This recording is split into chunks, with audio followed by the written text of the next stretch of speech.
Chapter 1. The Undelivered Menu On. A damp autumn evening in London, a pall of grey clouds hung low over Belgrave Square. Inspector Hastings had summoned me to the residence of Lady Winifred Crawley at precisely 6:30, informing me of a most peculiar case. As I stepped from the hansom cab, the lamps along the drive flickered, casting elongated shadows across the cobbled stones. My moustaches twitched with anticipation, for in all my years of detective work, never had I encountered so trifling yet so ominous a clue as a missing menu. I was ushered into the drawing-room, where Lady Crawley, an elegant widow of 60 with silver hair pinned into a chignon, paced anxiously. Her eyes, large and expressive, darted to the ornate clock upon the mantel. "Monsieur Poirot, you must understand," she began in a tremulous voice. "This menu was intended for a private dinner party. It contained not merely the courses, but a confidential note, one that must be delivered to my guest of honour, Mr. Algernon Fleetwood." I inclined my head. "And the menu, madam, was never received." My French accent drew mild surprise from Hastings, who hovered by the tall windows. Outside, a fine drizzle began to patter against the glass. "Precisely," she answered, wringing her embroidered handkerchief. "My cook prepared everything with the utmost care. Consommé madeleine, filet de sole, and a delicate sorbet of poached pears. Yet the messenger who left at 6:15 did not return, and no one has seen him since." Lady Crawley paused, her breath catching. "Nor has Mr. Fleetwood arrived." Inspector Hastings frowned. "Surely a missing menu isn't enough to call for Hercule Poirot?" "On the contrary," I interjected, seating myself upon an armchair upholstered in burgundy damask. "A menu may strike the world as insignificant, yet in the realm of human affairs it can hide motive, opportunity, even malevolence." I steepled my fingers. "Pray tell us more about this messenger." Lady Crawley explained that the messenger, one Thomas Reed, was employed by the household only that very afternoon, engaged due to Mr. Fleetwood's last-minute request for a personalized menu. "He is a young man, unassuming," she said. "He arrived promptly at 5, collected the document, and promised to return within half an hour. But he never did." Hastings rose to peer through the rain-streaked windows. "Was there any sign of a struggle, madame?" "Not in this house," she replied. "My maid confirmed that Reed passed through the servants' wing without incident. Yet he must have encountered someone on the street, or perhaps something more sinister." That moment a servant entered carrying a silver tray, upon which stood a single-folded sheet of fine parchment. Lady Crawley took it with trembling fingers. "This was found on my doorstep 10 minutes ago." She unfolded it. "It is the menu, but someone has added a note in crude handwriting. 'You will not dine tonight, old crow.'"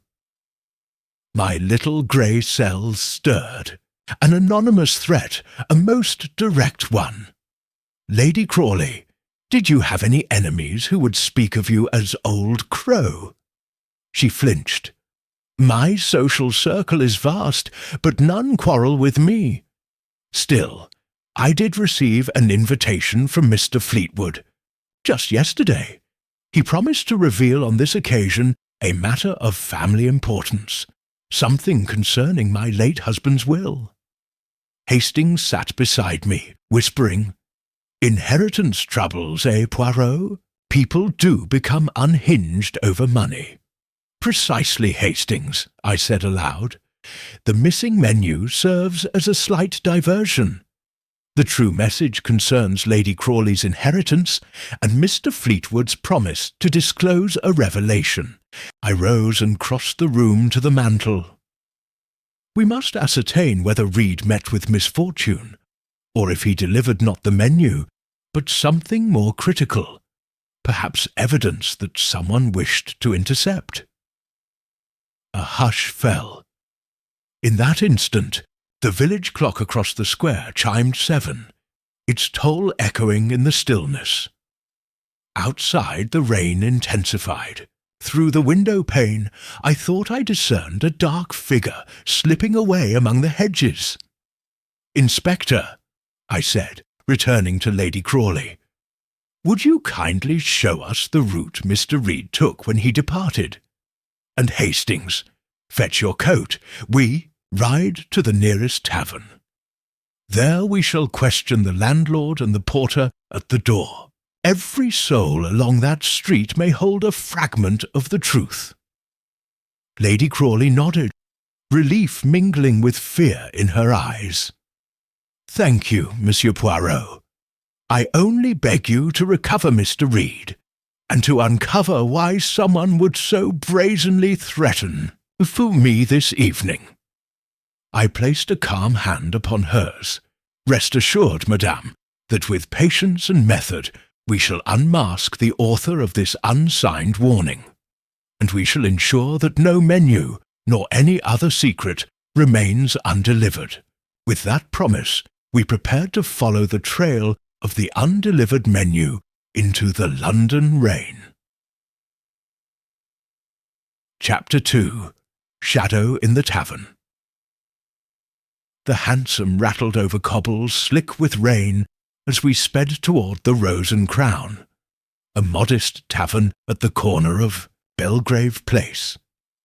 Inside, lanterns glowed warmly, and the air smelled of peat smoke and strong ale.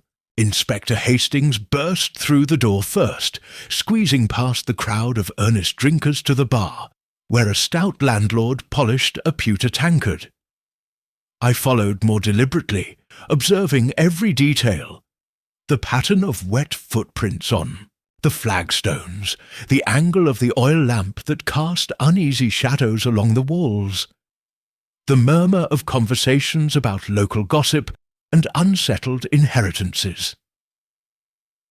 "Good evening," Hastings began, broad-shouldered and affable. "We're looking for Thomas Reed. He passed through moments ago, but never returned. Have you seen him?" The landlord raised a bushy eyebrow and set aside his rag. "Never saw such a fellow," he replied with a hint of irritation. "Plenty, in and out tonight. Sir Algernon's place is known for one-off guests."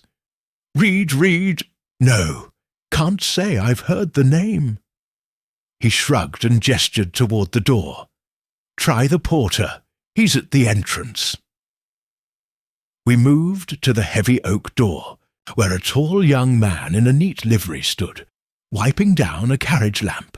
His eyes were sharp but courteous. Hastings repeated the question.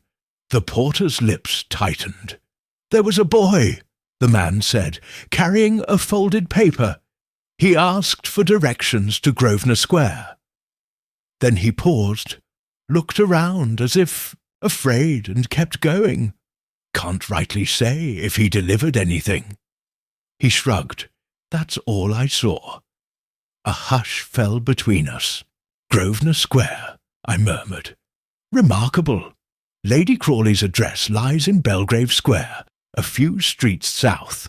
Reed's detour suggests he intended to deliver, or retrieve, something else. Hastings, I believe our next call is to Mr. Fleetwood himself."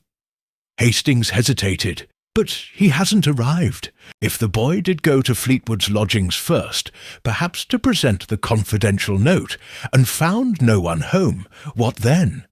We might find clues at his rooms."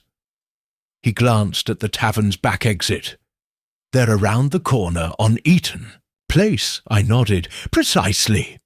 We shall investigate Mr. Fleetwood's quarters.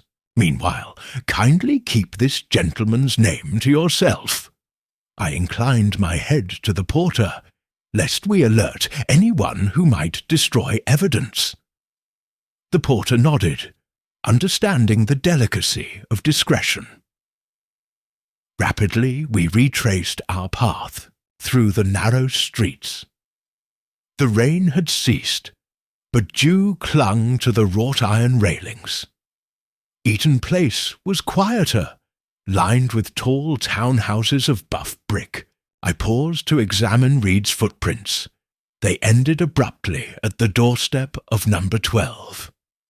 I knocked gently. No answer. Hastings called, "Mr. Fleetwood? Mr. Reed?" Our echoes faded down the empty corridor. "This is odd," Hastings muttered. "Doors in London rarely lie so silent." I gently tried the handle and found it unlocked. Inside, the ground-floor parlour was arranged for a private meeting. A small round table near the window, 2 straight-backed chairs, and on a sideboard a silver service for tea. A glimmer of china lay overturned, stained with a few drops of dark liquid. I approached with measured steps. "Hastings, note the tea service, unused. Reed did not stay here long, but look at the mantel above the fireplace. On the marble shelf, a single glove of fine leather, its mate missing." I lifted it with gloved fingertips. "This likely belongs to Mr. Fleetwood. A glove left behind in haste or struggle." Hastings frowned. "You think something happened here, that Reed encountered someone in Fleetwood's absence?" I nodded gravely. "And that someone may have taken him, or taken the menu he carried." I knelt to inspect the carpet. There, half hidden beneath the hearth-rug, lay the corner of a folded note. Extracting it, I smoothed the paper. It was not the menu, but a business card. S. Remington, solicitor, 44 Grosvenor Street. Beneath the name, a hastily scrawled time, 7 p.m. My moustaches quivered in delight. Remington, a solicitor acquainted with wills and inheritances. Lady Crawley mentioned that her late husband's will had ambiguities. This card indicates Reed may have been instructed to meet Solicitor Remington first, at this precise hour. I pocketed the card. "We must find this Mr. Remington without delay." Hastings rose. "It grows late, Poirot. Do you suggest we go to Grosvenor Street now?" I rose too, aligning the glove in my palm. "Indeed. We shall learn whether Remington's attended that appointment, and perhaps uncover why Reed vanished. But first, Hastings, one more thing." I retrieved the menu Lady Crawley had received, now stained by raindrops. "Observe these impressions, embossed lettering. The watermark reads, 'Crawley and Sons, Stationers.' Reed was sent to collect a specially printed sheet. Whoever tampered with it may have left telltale marks." Outside, lantern light flickered. As we hurried off toward Grosvenor Street, determined to trace the shadowy path of a missing messenger and the cryptic solicitors who lay at the heart of this this strange affair. The game, as always, promised to be a most intricate one. Chapter 3. The Solicitor's Empty Chambers. A brisk wind swept along Grosvenor Street as Inspector Hastings and I approached number 44. Gas lamps flickered in the gathering dusk, their glow reflecting upon the polished boots of gentlemen promenading homeward. I lifted my coat collar against the chill and studied the facade of the solicitor's chambers. A dignified door beneath a frosted glass transom, labelled S. Remington, Escoffier, Solicitor. No light shone through the glass, and the blinds were tightly drawn. Curiosity piqued, I rapped upon the door with my knuckles. After a moment's pause, a voice called, "Who's there?" Hastings identified us, and the latch clicked. We entered a narrow vestibule, from which 2 small steps led up into the waiting room. Thick carpet muffled our steps. The walls were lined with bookcases, whose spines bore titles on trusts, estates, and probate. A massive desk stood near the window, its green-shaded lamp extinguished. On the blotter lay half a sheet of paper, stained by a careless blot of ink. "Remarkable," I whispered. "No sign of Solicitor Remington, no clerk, no message. Yet Reed's card lies here for the hour of 7. Let us inspect." I moved to the desk and drew the paper toward me. "See here, Hastings. Remington's appointment book lies open beneath. An entry in his hand. Mrs. Crawley's affairs, 7 p.m. Yet the slot beside it is crossed out in haste, the ink fresh." Hastings peered over my shoulder. "So he scratched it out. He didn't come, or he did, and left abruptly." I surveyed the room. On the floor, near the fireplace, a single wax seal, its crimson colour smudged, bore the initials R.C., presumably Remington Chambers. "A dropping of wax," I murmured. "And see here, Hastings, the scrawl of a footprint, barely discernible against the carpet's pattern. With gloved fingertips, I traced the faint print. Someone stood here long enough for wax to fall from a sealing stamp, perhaps copying or sealing a document. Then they fled. But in which direction? I turned to Hastings. "We must take note of the back exit. Solicitors often keep a side door for their own use." We crossed to the opposite wall, where a stout door led downward to a narrow alley. I pushed it open and stepped into the dank passage. Hastings joined me, lantern in hand. "A service alley. No doubt," he said. "Cobblestones, rubbish bins." He paused, shining the light. "Poirot, footprints leading toward the corner." I knelt to examine them. The prints were scuffed, the sole pattern irregular. "Not Reed's," I declared. "These are the shoe of a heavier build. Someone larger, perhaps the solicitor himself." We followed the trail a few paces until it ended at a blocked grate. "A dead end," I observed, though the lack of wear suggests it is seldom used. Hastings frowned. "Where now, Poirot?" I stood smoothing my coat. "The solicitor remains our best lead. There is a club on Pall Mall where Mr. Remington frequently dines, the Athenaeum Club. If he was summoned elsewhere or feared discovery, he may be there now." We emerged onto the main street and hailed a cab. The drive was swift, the carriage wheels rattling over smooth asphalt. I studied the card once more. Remington, 44 Grosvenor Street. "Note, Hastings," I said, "that this solicitor's practice specializes in contested wills. He is the keeper of secrets, yet tonight his doors are closed.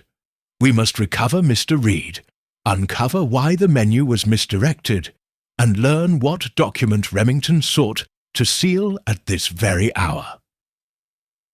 At the Athenaeum, we were greeted by a uniformed attendant, who curtly informed us that Mr. Remington had not yet returned from an engagement.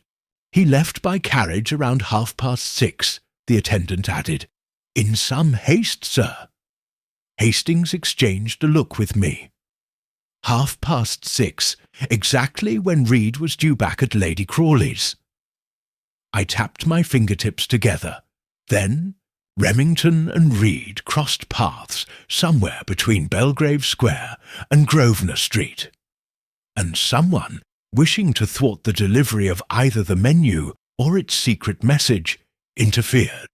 We lingered on the club's steps. The lamps above us cast a warm glow against the encroaching night. I turned to Hastings. The game grows ever subtler. We must retrace both men's steps. Reed, bearing the menu and business card. Remington, carrying his sealing wax. Somewhere on these streets lies the moment when hostilities erupted. Hastings nodded, determination in his eyes. Where do we begin, Poirot? I smiled beneath my moustaches. We begin with Lady Crawley's neighbours, those who might have observed the carriage's passage. Then we revisit the tavern once more. For though a single menu may seem trivial, it is a key to unlocking ambitions, fears, and perhaps a long-buried family grievance. And so, beneath the amber glow of London's streetlights, we set our course back toward Belgrave Square, our resolve steeled to unravel the tangled course of the undelivered menu and the vanished messenger. Chapter 4. Whispers in Belgrave Square. The following morning dawned clear and cool, a pale sun glinting off dewy leaves. Lady Crawley's servants ushered us back into the drawing-room, where heavy curtains still bore droplets from the previous night's rain. Hastings and I sat before the low hearth, planning our next steps. Lady Crawley, I began, we must make inquiries among your neighbours. Often in a square such as this, residents observe comings and goings that servants might miss. She nodded, rising with a grace that belied her worries. By 10:30, Hastings and I were once more wandering the broad sidewalks of Belgrave Square. Tall plane trees arched overhead, their leaves whispering secrets with each breath of wind. I paused before number 9, a handsome stucco facade whose chimes had sounded at exactly 6:15 the previous evening. I rapped gently, and Lady Madeline Fairfax, a woman of middle age with a magnetic air, answered. "Good morning, Mrs. Fairfax. I am Hercule Poirot, and this is my associate, Inspector Hastings. Might you recount what you saw or heard last night around 6 o'clock?" Mrs. Fairfax's pale eyes narrowed in concentration. "I remember a carriage passing. Late, I thought, for that hour. Then a young lad dashed out of Lady Crawley's gateway, carrying a folded paper." He paused at my steps, glancing over his shoulder as if uneasy. A moment later, a second figure approached, taller, cloaked with his collar turned up. He snatched the paper from the boy's hands, and before I could intervene, they vanished into the darkness. At what time did this occur? Hastings asked. "Between 6 and 30:30, she replied. I glanced at my pocket watch. Exactly 6:17. My moustaches quivered. 6:17. The very moment Reed should have delivered the menu. And the presence of a second party confirms our suspicion of interception. I extracted the water-stained menu from my coat. "Did you see the taller man's face?" Mrs. Fairfax shook her head. "No, he wore a wide-brimmed hat, but I did notice his gait. He limped slightly on the right leg." "A limp," I murmured. "Hastings, make a note. A man of approximate height, 6 feet, broad shoulders, right leg impaired. We must consult with local cabmen and footmen. Someone may recognize that description." We thanked Mrs. Fairfax and continued our circuit of the square. At number 21, Lord and Lady Ellington received us in their morning room, which smelled of lavender sachets. They recalled nothing unusual save the distant rumble of carriage wheels. But we did see a man pacing beneath Lady Crawley's windows at midnight, Lady Ellington offered. He looked in through the curtains, as if waiting for someone. "Midnight," Hastings repeated. "That must be Remington, or an associate returning." "Indeed," I agreed. "He may have been checking whether the message had been delivered, or perhaps awaiting our attention to Lady Crawley's residence." Completing our rounds by midday, we retired to the Rose and Crown Tavern for a brief luncheon. Hastings ordered ale. I contented myself with tea, my thoughts swirling. "Hastings," I said, "the tickets to this drama are falling into place." Reed was ambushed at Belgrave Square by a limping man in the service of someone with deep financial motive. That second figure delivered Reed's menu and business card into hands eager to manipulate Lady Crawley's inheritance. Hastings nodded, and Remington, though ostensibly her counsel, may be compromised or coerced. But why cross out his own appointment? "A valid question," I replied. "We must compare our limping suspect with Mr. Remington's known gait. If they match, we unmask him. If not, someone impersonates him." Leaving the tavern, we took a carriage to Solicitor Remington's chambers once more.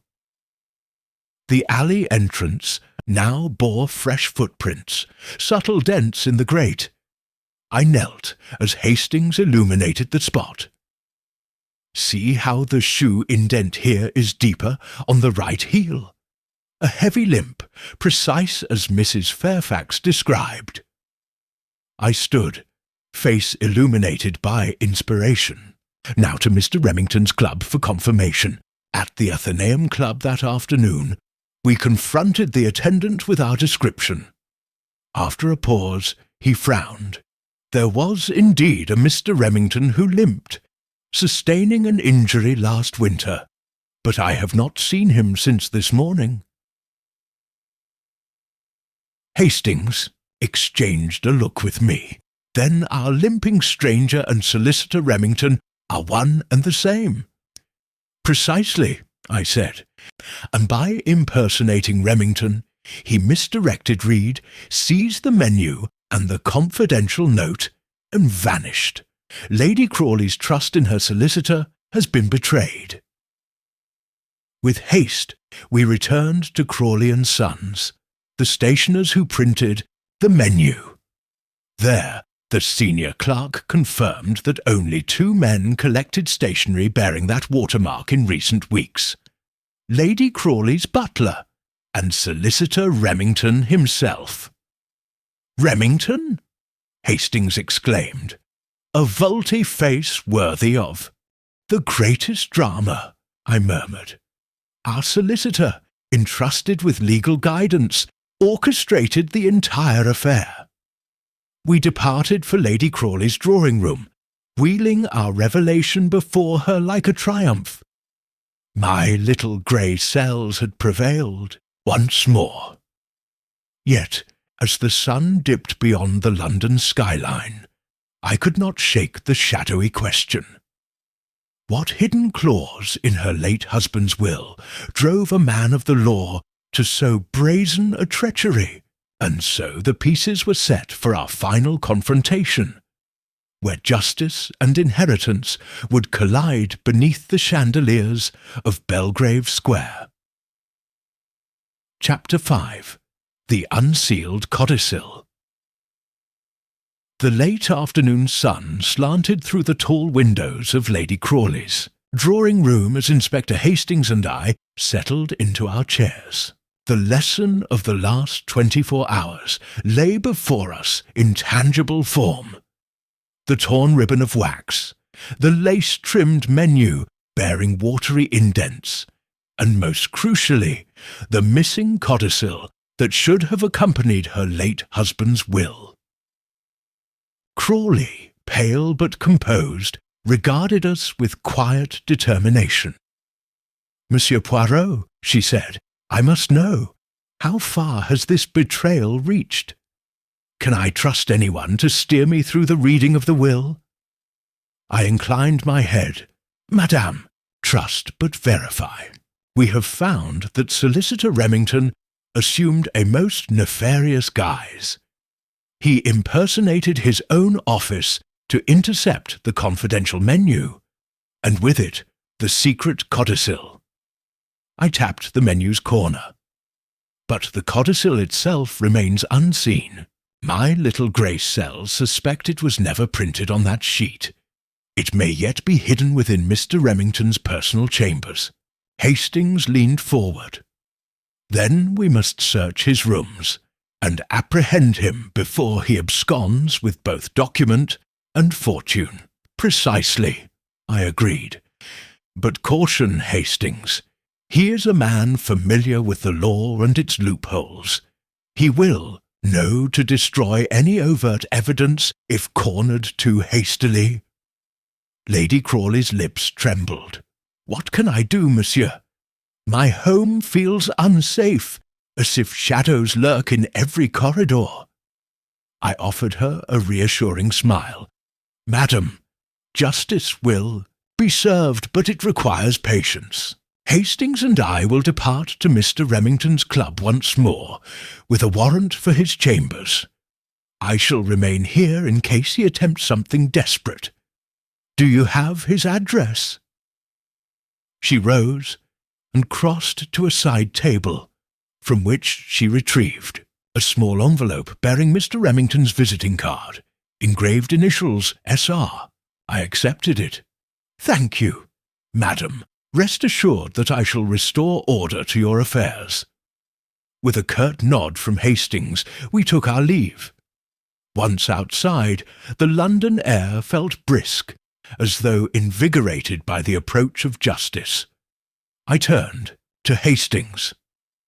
We proceed first to the Athenaeum, to ensure Mr. Remington remains within its walls. Then we secure a search warrant. Finally, we traverse to his chambers on Grosvenor Street. At the club's entrance, the attendant eyed us warily.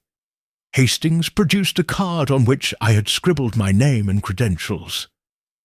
We have urgent business concerning Mr. Remington's whereabouts. The attendant hesitated, then nodded and guided us into the lobby. Inside, the club's hush seemed oppressive. Portraits of scholarly gentlemen watched as we made our way to the inner parlour. There we found the club secretary, Mr. Talbot, perched behind a mahogany desk. I placed Lady Crawley's envelope before him. Sir, is Solicitor S. Remington in? Residence here. Mr. Talbot peered at the card. I regret to inform you that Mr. Remington has had no engagements here today. He left early this morning in a carriage. Hastings exchanged a puzzled glance with me. But we saw no carriage. Return. Mr. Talbot's expression stiffened. He did not return, to my knowledge.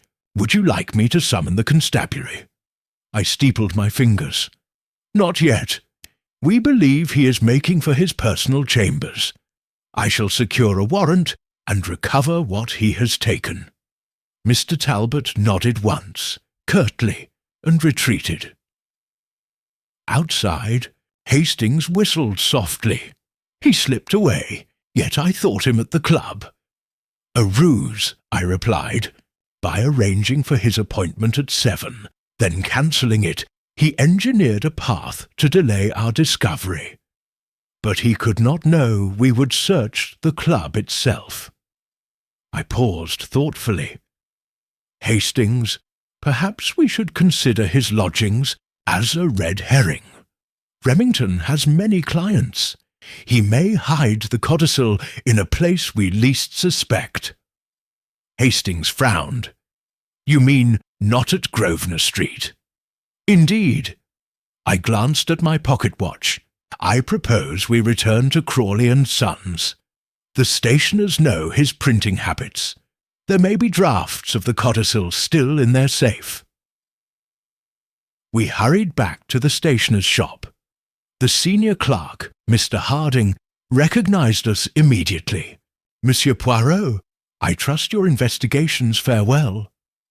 He led us behind a heavy oak door into the back office, where rows of ledgers gleamed. "Mr. Harding," I said, "has someone from Remington's office requested printing or proofs of a late codicil for Lady Crawley's will?" Mr. Harding's eyes widened. "Well, yes, he did inquire yesterday evening for a proof, except he asked that it not be delivered here, but to his private address." "Precisely the deception," I exclaimed. "And you have no copy in your possession, no proof sheets awaiting pickup." Ewant shook his head. "All copies were delivered this morning." I held up a gloved hand. "Then that delivery must be located. Hastings, to Grosvenor Street, once more, and with greater cunning." Back in the waiting cab, Hastings asked, "Will we find the codicil there?" "I am confident, Hastings," I answered. "For the man who would steal a menu to intercept, a secret cannot resist retrieving the printed proof, and we shall be there before him." The cab rattled toward Grosvenor Street as the shadows lengthened. Ahead lay the final confrontation, a battle of wits and wills that would restore Lady Crawley's peace, or cast her legacy into chaos. Chapter 6. The Confrontation in Grosvenor Street.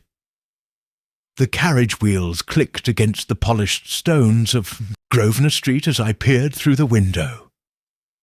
A faint glow showed from Remington's ground-floor chambers, the curtains drawn, but not entirely closed. Beside me, Hastings studied the lamp-post shadows. "Poirot," he whispered, "it seems he's already inside." "Indeed," I murmured, pressing my forehead thoughtfully against the glass. "He will be in his study, most likely examining the proof sheets, eager to seal them with his crimson wax." We alighted, paying the driver, and approached the door with caution. I placed my hand upon the polished brass knocker, but before I could rap, the door swung inward. There stood a man's silhouette framed in the lamplight, Remington unmistakable by the fine tailoring and the slight favouring of his right leg. "Mr. Remington," I announced calmly, "I believe you have in your possession printed proof of a codicil intended for Lady Crawley, proof which you acquired under false pretences. I demand you hand it over." Remington's eyes glinted with both surprise and defiance. "Monsieur Poirot," he began, voice smooth as silk, "you must understand that in my position I serve the best interests of my client. I did no more than secure the document to prevent misunderstandings." "Your client?" I repeated. "Lady Crawley is your client. Yet you intercepted her codicil, misled her messenger, and absconded with her papers." He shifted his weight, limping slightly. The will contained a hidden clause, one that threatened the financial stability of my other clients. Hastings stepped forward. "But you forged the cancellation of your own appointment, arranged the theft, and planned to manipulate the inheritance." Remington's jaw tightened. He glanced toward the inner room, from which the faint sound of rustling paper emerged. "The proof sheets are indeed here," he admitted, "but I shall not surrender them until I am convinced Lady Crawley's family affairs will be handled diplomatically." With a quick motion, Hastings drew his service revolver, a standard issue for London detectives, and cocked it. "Mr. Remington, you are under arrest for fraud and obstruction of justice. Step aside." At the sight of the weapon, Remington's resolve faltered. He turned to the inner room, calling, "Bring the documents here." A clerk emerged, trembling, holding a bundle of papers secured with red ribbon. The clerk's face went pale when he saw Hastings's revolver. I addressed the young man quietly. Fear not, my friend. You have done no more than follow instructions.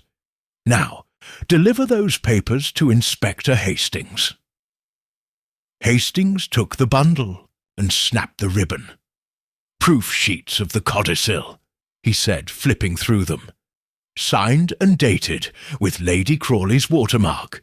It appears Remington intended to alter a clause to favour another beneficiary. Remington's colour drained. I only meant to protect my clients from an unforeseen liability." "By usurping your client's wishes," I interjected, "your duties were clear: to execute her late husband's will and codicil, not to rewrite them." He bowed his head. "I confess, I allowed my judgment to override my duty. But it is not too late to rectify matters." Inspector Hastings produced handcuffs. "You will answer to the law. Come." As Hastings guided Remington toward the door, I retrieved the proof sheets. Through the window, the night air smelled faintly of rain on pavement.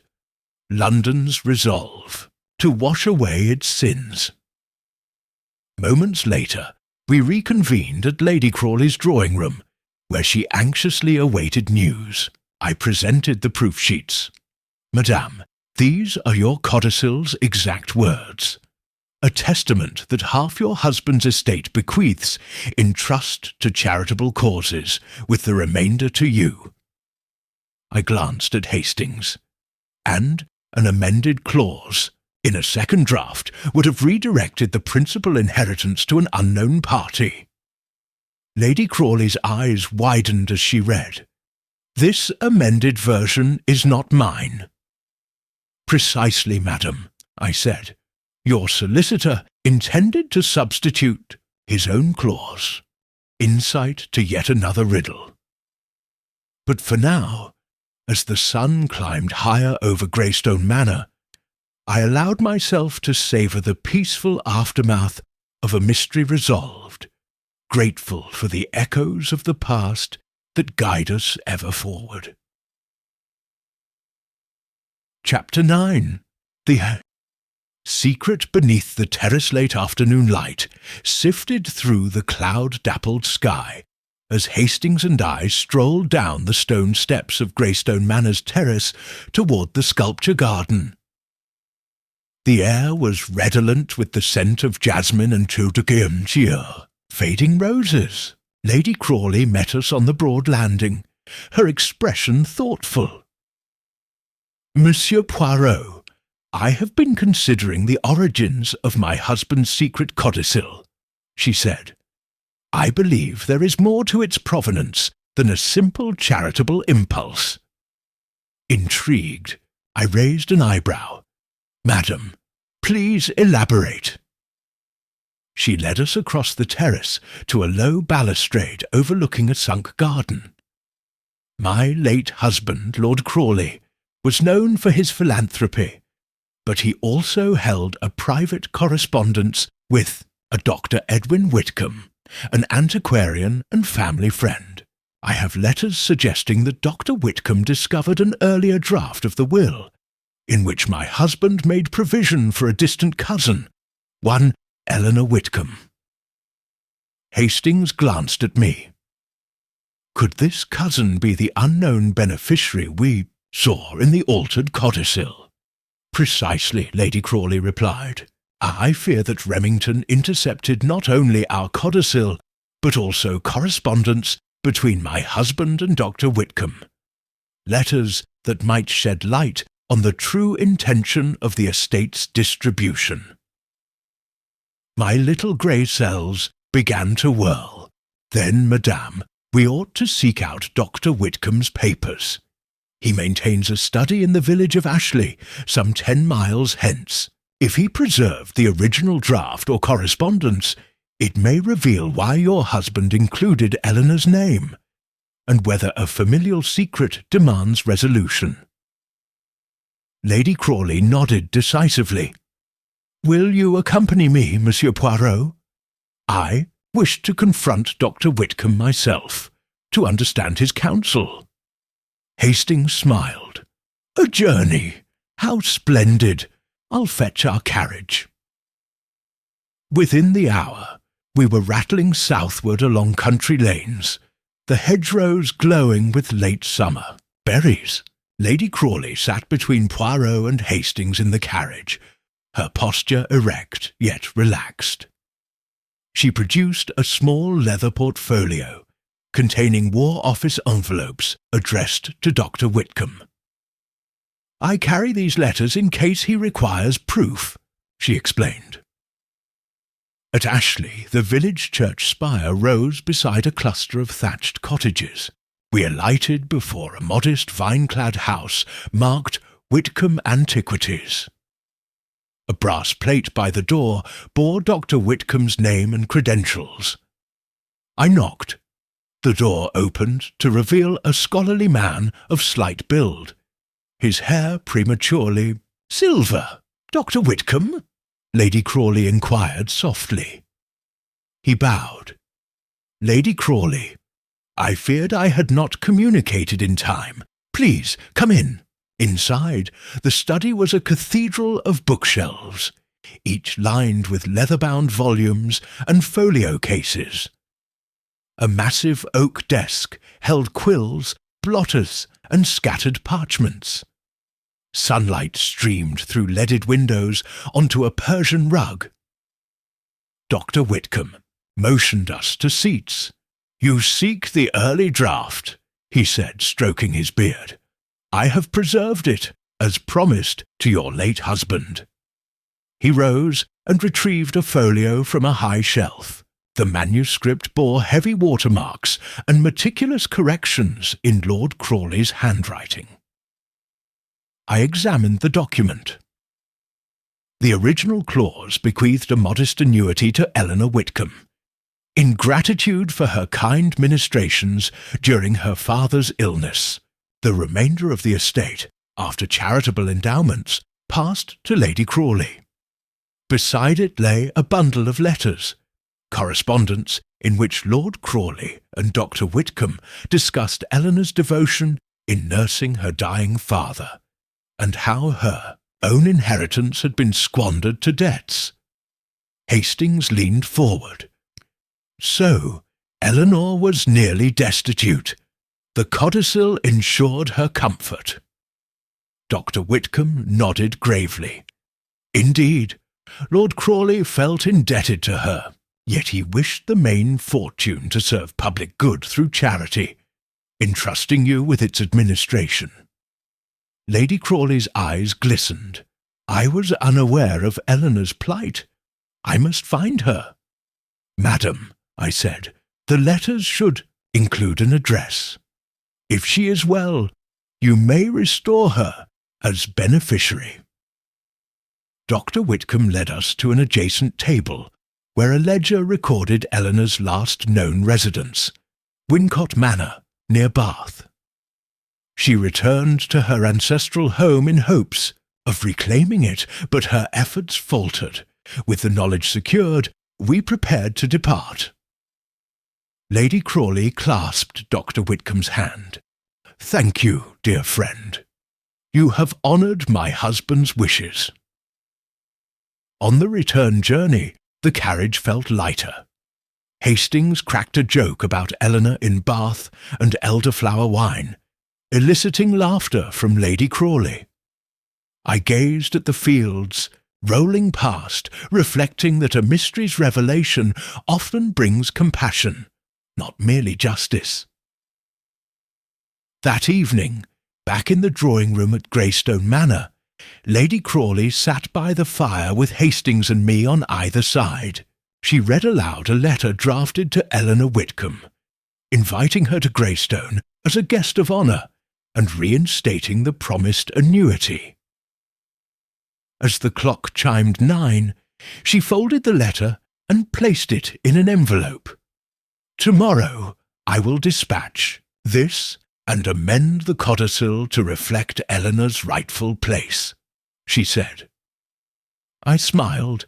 "Madam, you have shown that true inheritance lies not in gold, but in gratitude and generosity." Hastings raised his teacup. To Lady Crawley and her living charity. We drank, the fire crackling softly. Outside, the moon climbed into the sky, as if to witness a new chapter in human kindness. One born from secrets unearthed, alliances honoured, and the enduring art of detection that unites us all. Chapter 10. The Arrival of Eleanor Whitcomb. A week elapsed before a carriage bearing Wincott Manor on its plate rolled through the gates of Greystone Manor. Inspector Hastings and I awaited Lady Crawley on the terrace as the carriage door opened to reveal a woman of gentle bearing, dressed in simple tweeds, yet with an undeniable air of quiet dignity. Eleanor Whitcomb stepped forward, her auburn hair swept back from a face both pale and hopeful. Lady Crawley descended the marble steps and extended a welcoming hand. "Miss Whitcomb, I am honoured to receive you at Greystone." Eleanor inclined, her head, her voice soft yet steady. "Lady Crawley, your letter found me at a difficult time. I cannot express how grateful I am." Hastings offered his arm, leading Eleanor toward the rose garden. I noted the tender exchange and turned to Lady Crawley. "Madame, consider this a reunion long overdue." She smiled, measuring her words. "Eleanor, my late husband's wish was to ensure your comfort. We have arranged the annuity for you and reinstated the codicil in its original form." Eleanor's eyes brimmed with tears. "My gratitude knows no bounds. Wincott Manor was lost to debts, and I feared its stones would crumble without a benefactor." She glanced at Hastings.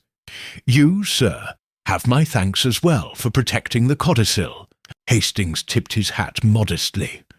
"It was Monsieur Poirot's ingenuity that secured your place." I inclined my head. "Miss Whitcomb, your devotion to family inspired your cousin to act. It is we who followed the trail of a simple menu to restore justice." We walked together through the clipped hedges, pausing beneath a flowering arch. Eleanor inhaled the scent of roses. "Greystone is more magnificent than memory served. I can scarcely imagine calling it home, even temporarily." Lady Crawley placed a hand on hers. "You shall be my guest, and thereafter your future shall be your own to shape, whether here or at Wincott." As evening fell, the three of us gathered in Lady Crawley's private drawing-room. A fire burned low in the hearth, and the air held the hush of impending confidences.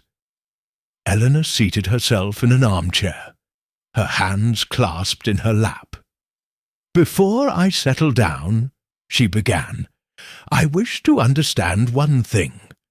How did you discover Dr. Whitcomb's role so swiftly?" I rubbed my chin thoughtfully. The clues lay in Lady Crawley's intuition and a solicitor's misplaced ambition. The intercepted menu and the solicited codicil led us to Dr. Whitcomb. Then your cousin's letters confirmed the original draft. I saw understanding dawn in Eleanor's eyes. It was, as always, a matter of following human motives rather than mere documents. Lady Crawley poured tea and handed Eleanor a cup. "I hope you will soon visit Wincott, but for tonight we celebrate your arrival." Eleanor accepted the tea, her smile fragile but genuine. "To new beginnings," she toasted softly. The next morning, Hastings and I prepared to return to London. At the carriage door, Eleanor pressed into my hand a small box wrapped in ribbon. "Monsieur Poirot, a token of gratitude. I untied the ribbon to reveal a finely carved silver locket bearing the intertwined initials E.W. I glanced at Hastings. He nodded approval. "That is most kind," I said. "Its craftsmanship suggests a family heirloom."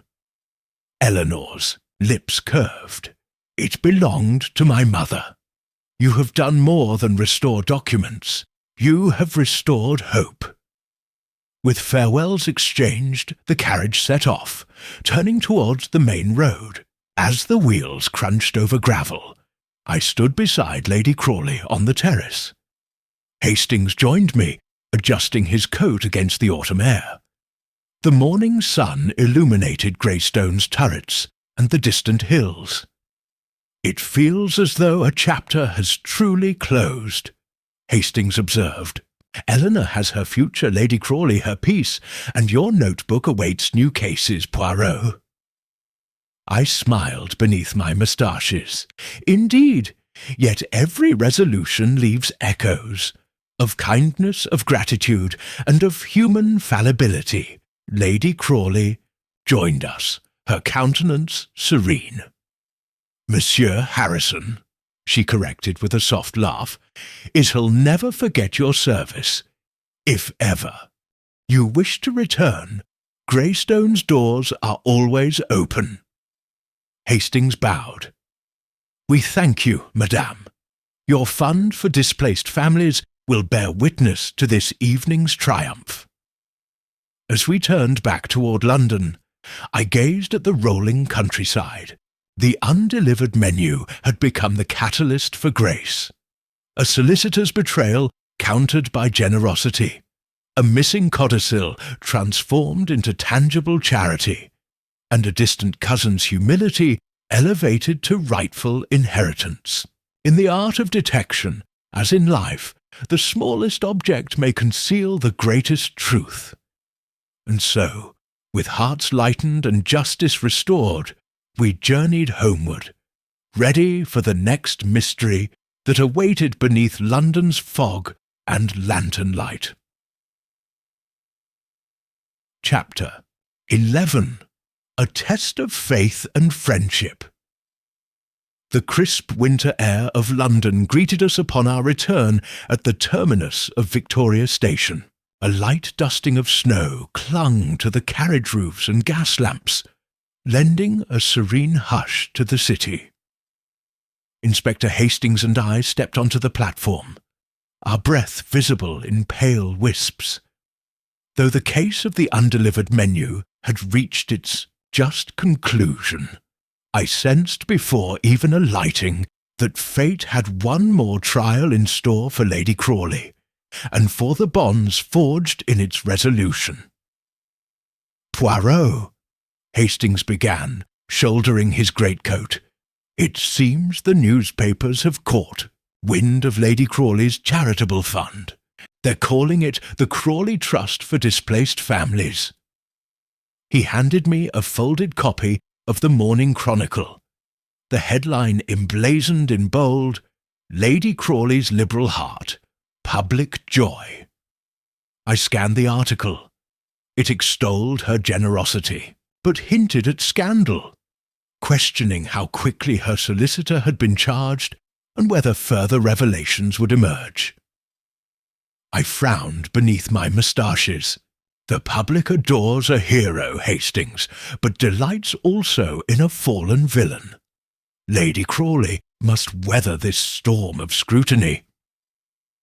Hastings glanced back toward the carriage, where Lady Crawley stood talking with her footman. "She looks untroubled, though," he remarked. "Her faith in you must comfort her." Stepping into the cab, we rode toward Belgrave Square. Snowflakes drifted downward as I reviewed the Chronicle's account.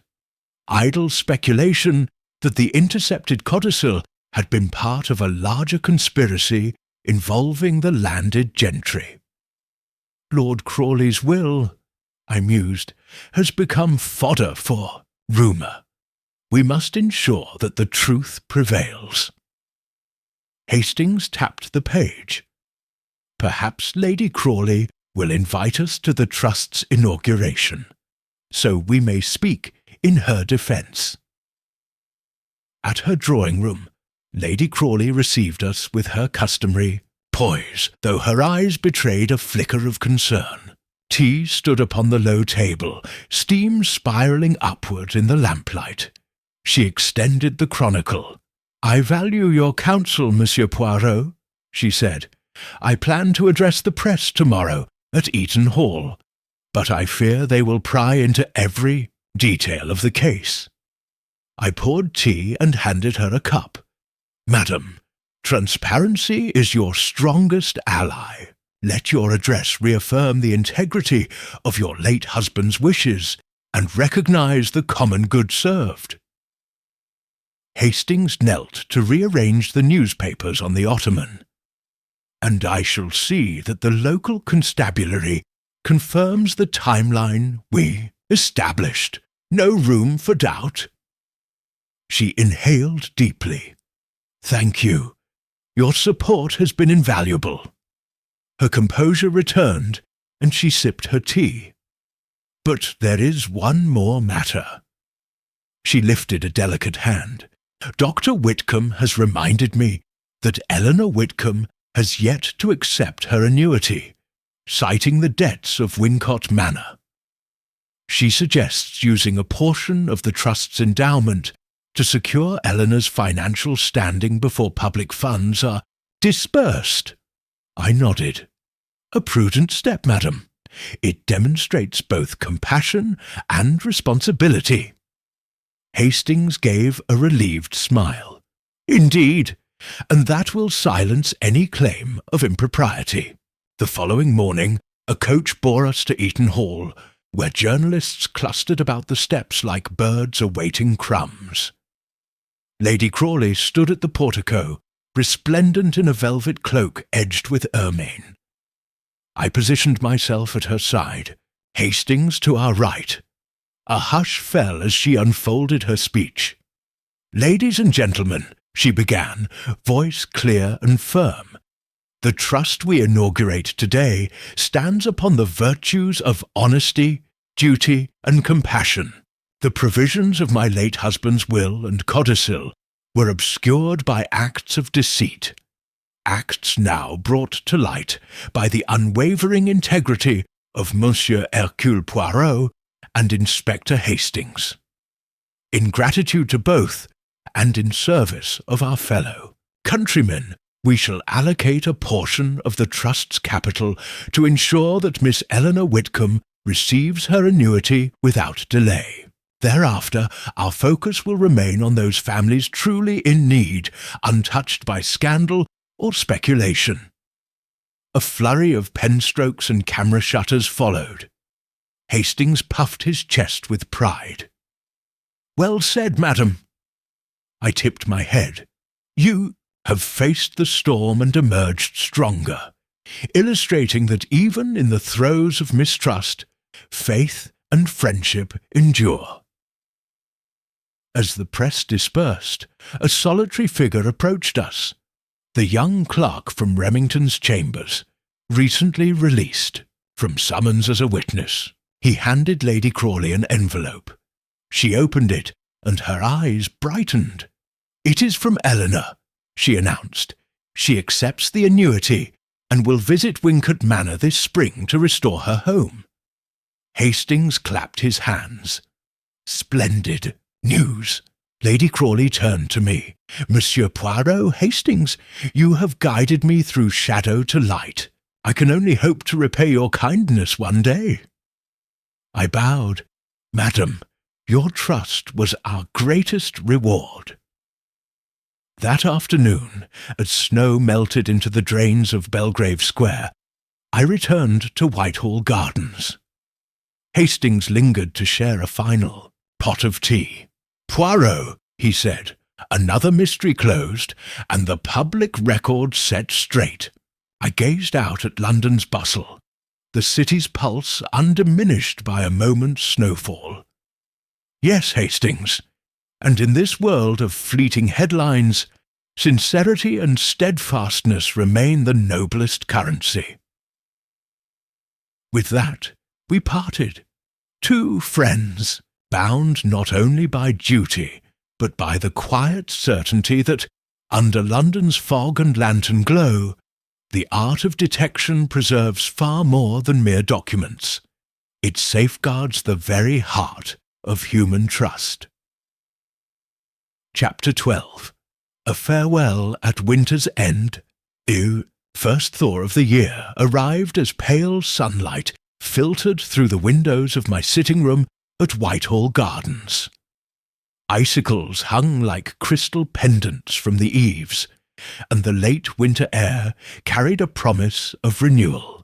Inspector Hastings and I sat opposite one another by the fire, cups of steaming Darjeeling in hand, while the morning papers lay untouched upon the table. "Hastings," I said, breaking the comfortable silence, "we have guided Lady Crawley through storm and scandal, and in doing so we have witnessed a most extraordinary transformation." I tapped the arm of my chair thoughtfully. Her trust now stands as a beacon of hope, and Eleanor Whitcomb flourishes once more. But before she fully assumes her place at Wincot Manor, there remains one final courtesy to observe. Hastings raised an inquisitive brow. "Are you speaking of Dr. Whitcomb?" Lady Crawley mentioned she hoped to thank him personally for safeguarding those precious letters. "Just so," I nodded. "It is time for us to join Lady Crawley and Miss Whitcomb in Bath, that we might convene at Wincot's restored gardens and present our farewells before spring takes full hold." Later that afternoon, we boarded the train once more, this time bound for Bath. The compartment rocked gently as the countryside sped past, fields still brown from winter's grip. Hastings dozed against the window, trusting his dreams to the rails, while I sat with a small leather notebook, my own account of the case's final chapters. Upon arrival, we found Lady Crawley and Eleanor waiting on the terrace at Wincot Manor. An early crocus had broken through the grass, its purple petals bright against the dull soil. Lady Crawley wore a woolen cloak lined with fur. Eleanor's cheeks glowed with health and hope. They greeted us with warm embraces. "Monsieur Poirot, Hastings," Lady Crawley said, her voice soft with gratitude. "You honour us with your presence in this humble abode." Eleanor offered a small bouquet of violets, freshly gathered from the walled garden. "For you," she said simply, "to remind us all that even the darkest season gives way to new life." I accepted the flowers with a bow. "Madame, Miss Whitcomb, these blooms mirror your own perseverance." I inhaled their gentle fragrance. "And it is in the spirit of friendship, of shared trust, that we gather here now." We walked together along gravel paths that circled a fountain, the water still slumbering beneath a thin crust of ice. Dr. Edwin Whitcomb emerged from the greenhouse, where he tended young seedlings destined for the spring displays. His hair was dusted with frost, and his eyes shone with quiet pride. "Dr. Whitcomb," Lady Crawley said, "permit me to introduce my dear friends, the gentlemen who unravelled our mysteries, Monsieur Poirot and Inspector Hastings." The doctor inclined his head. "It is my pleasure to meet you at last. My daughter Eleanor speaks of you often." He smiled at his daughter's radiant expression. "You have done more than solve puzzles. You have restored our family's legacy." Hastings tipped his cap. "We were merely instruments of your kindness, Doctor." I added, "Your dedication preserved a truth that might otherwise have been lost, and that truth enabled Lady Crawley's generosity to flourish." Dr. Whitcomb's eyes grew misty. The finest mysteries are those of the human heart. You have uncovered compassion where ambition sought to sever it.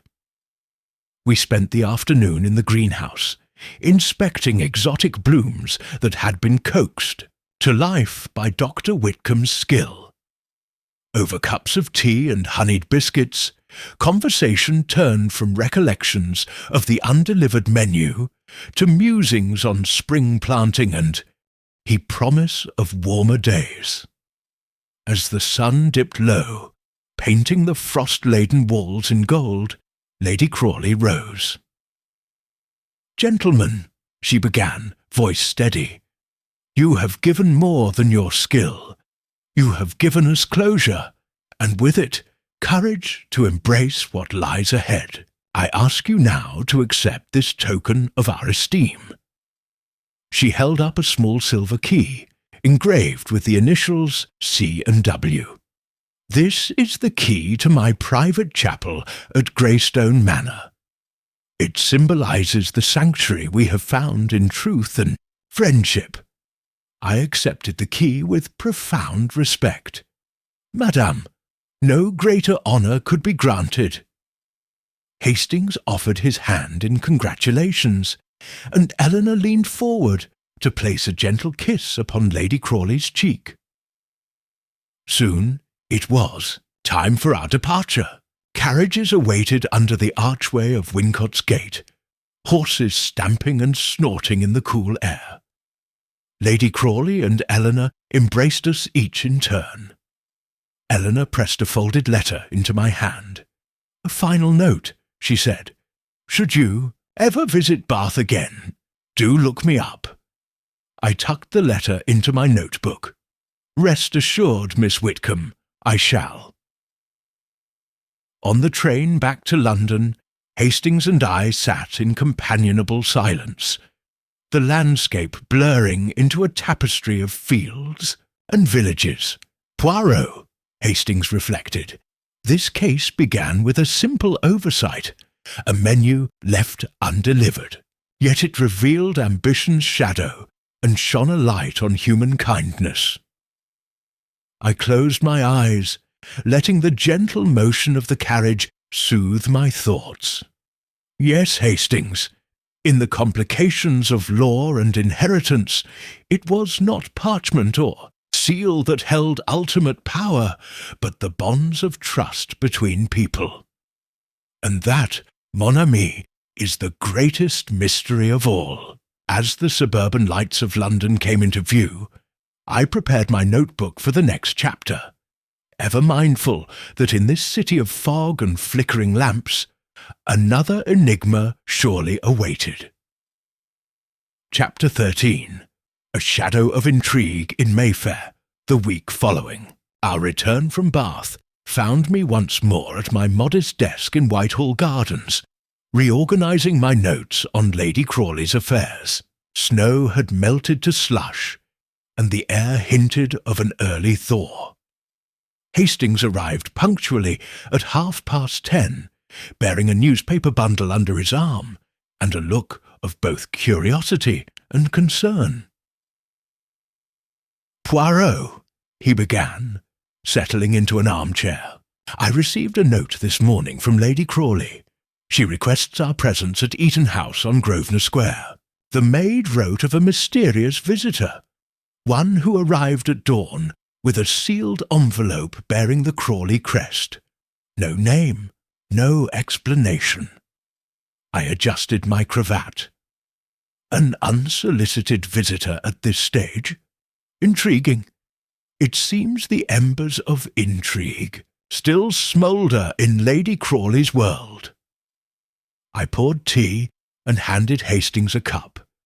Let us go and discover whether this matter requires our little grey cells, or if it is but an echo of the past.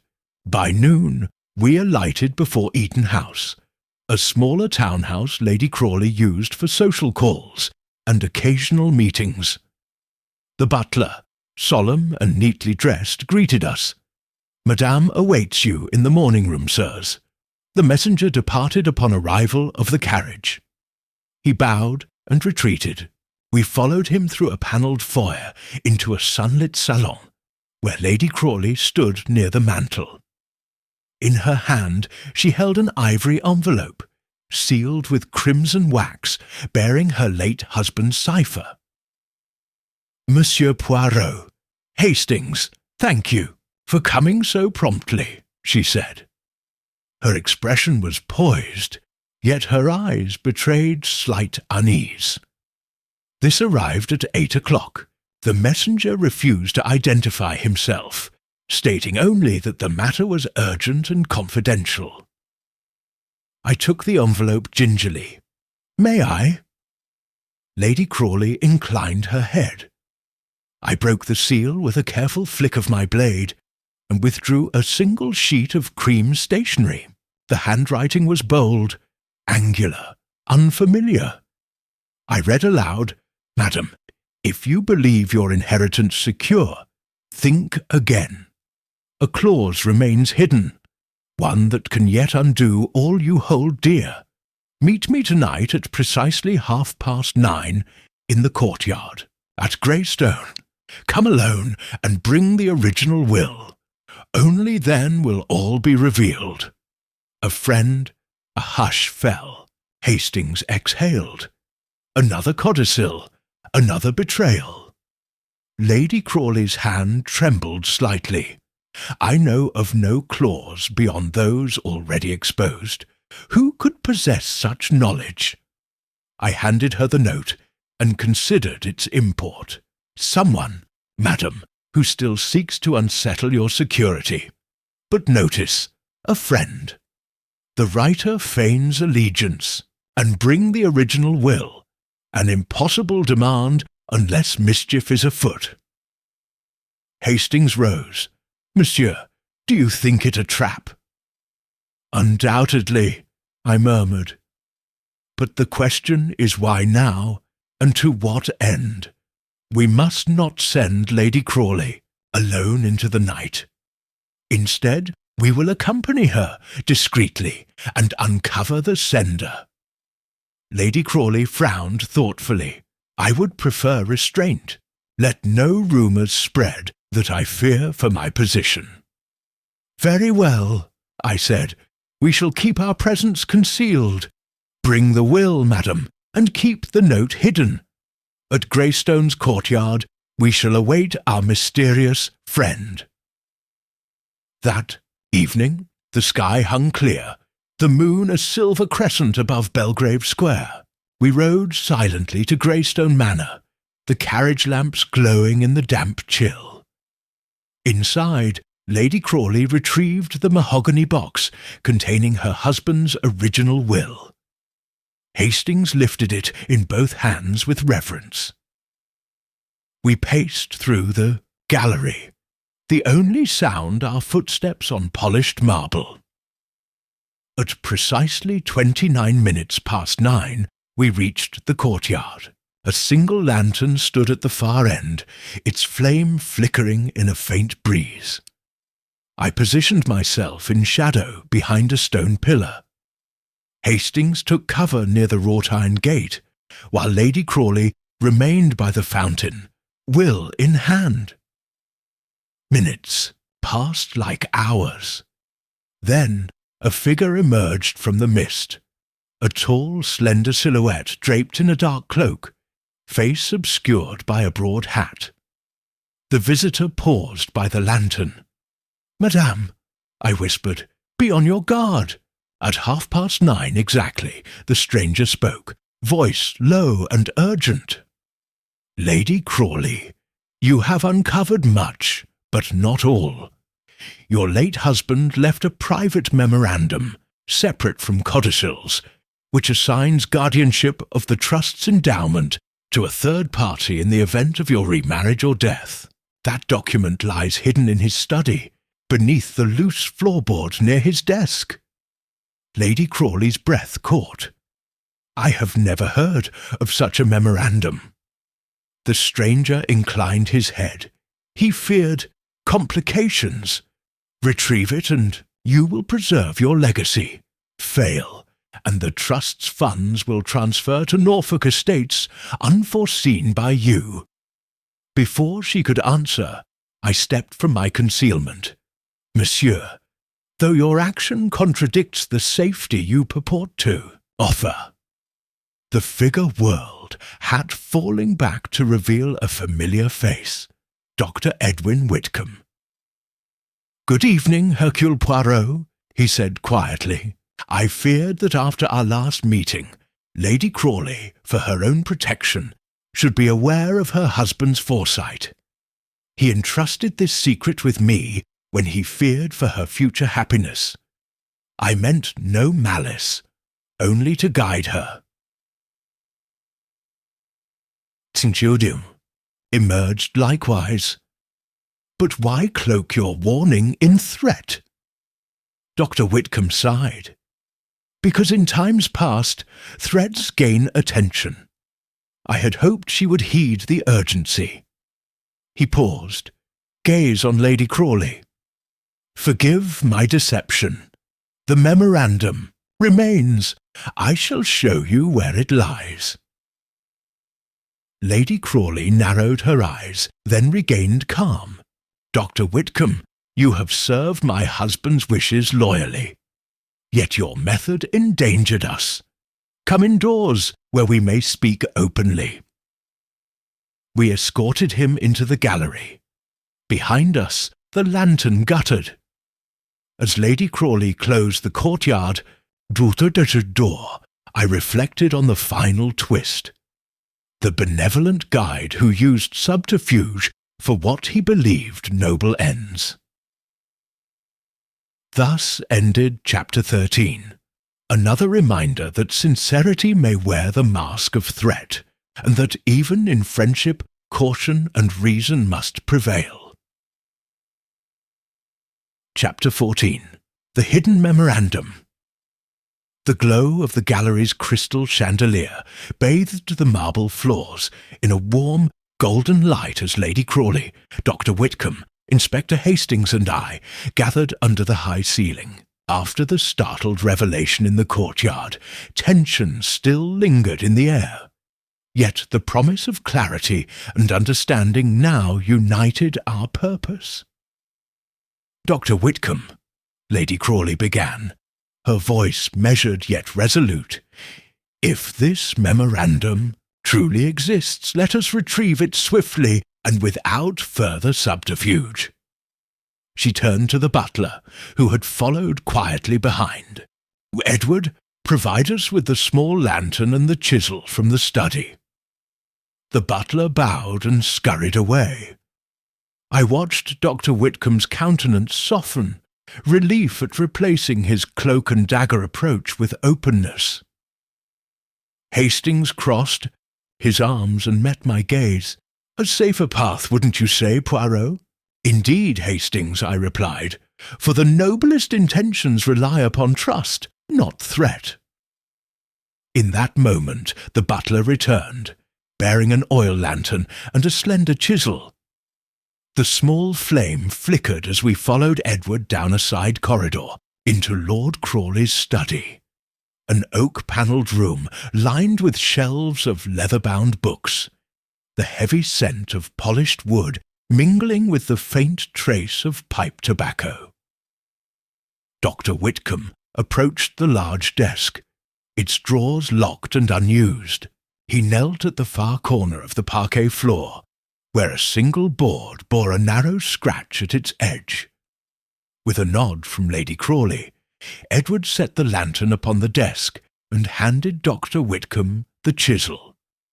The doctor worked carefully, his hand steady, until the board lifted away, revealing a shallow cavity beneath.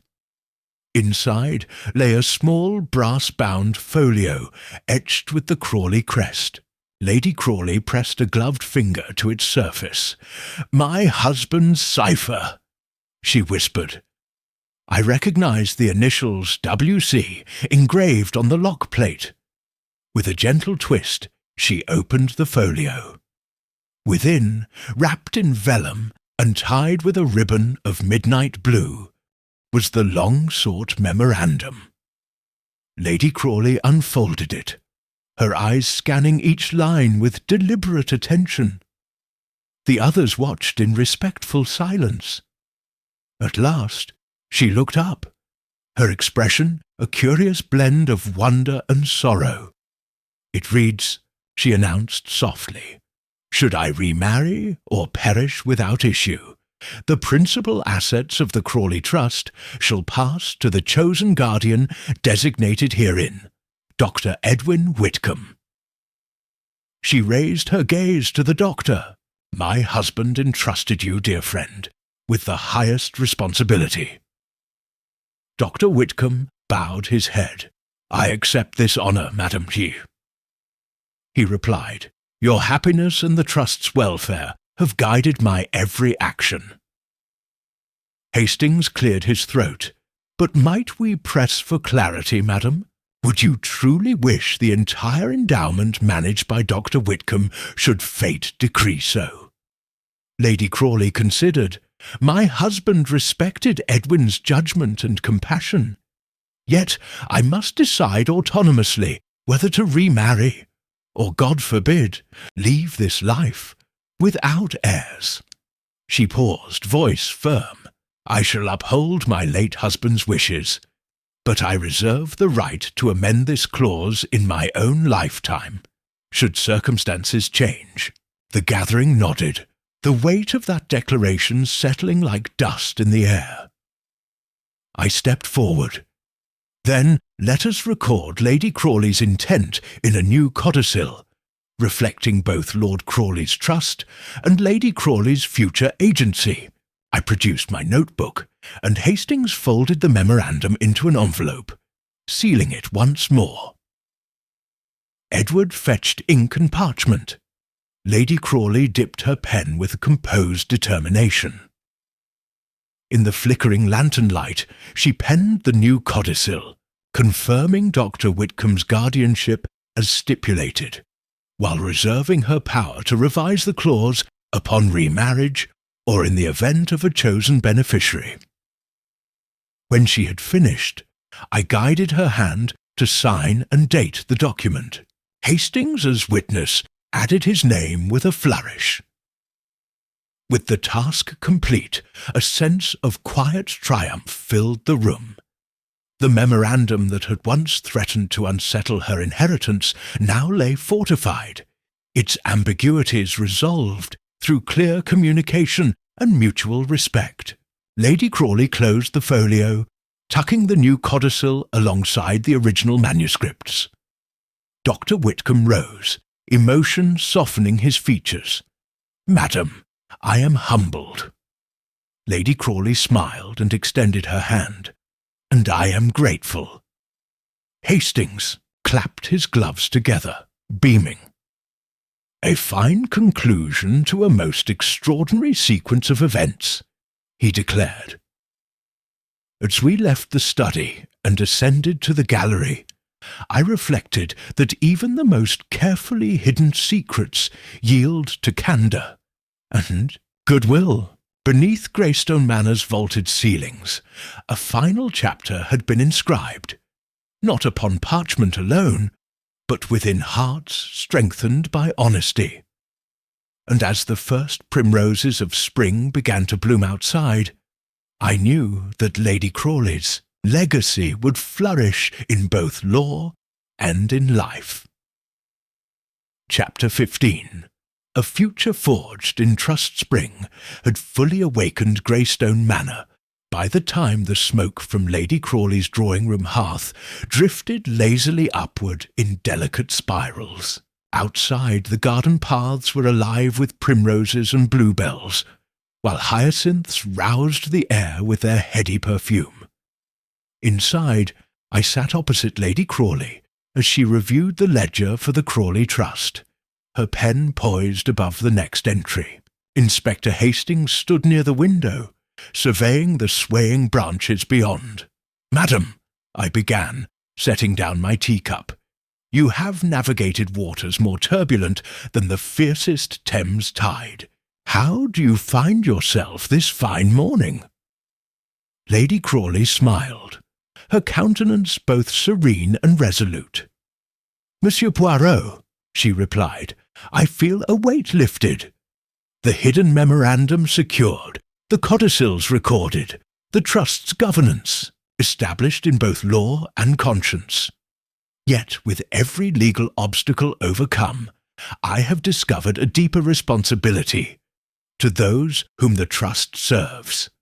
Hastings chimed in, folding his arms with a proud grin. "Indeed, mon ami, your resolve has transformed a family affair into a beacon of hope for displaced families across the realm." Lady Crawley inclined her head. "Which brings me to the next matter. With Eleanor Whitcomb now secure, and Dr. Whitcomb appointed, guardian in the prescribed circumstances, I wish to expand the trustee's scope.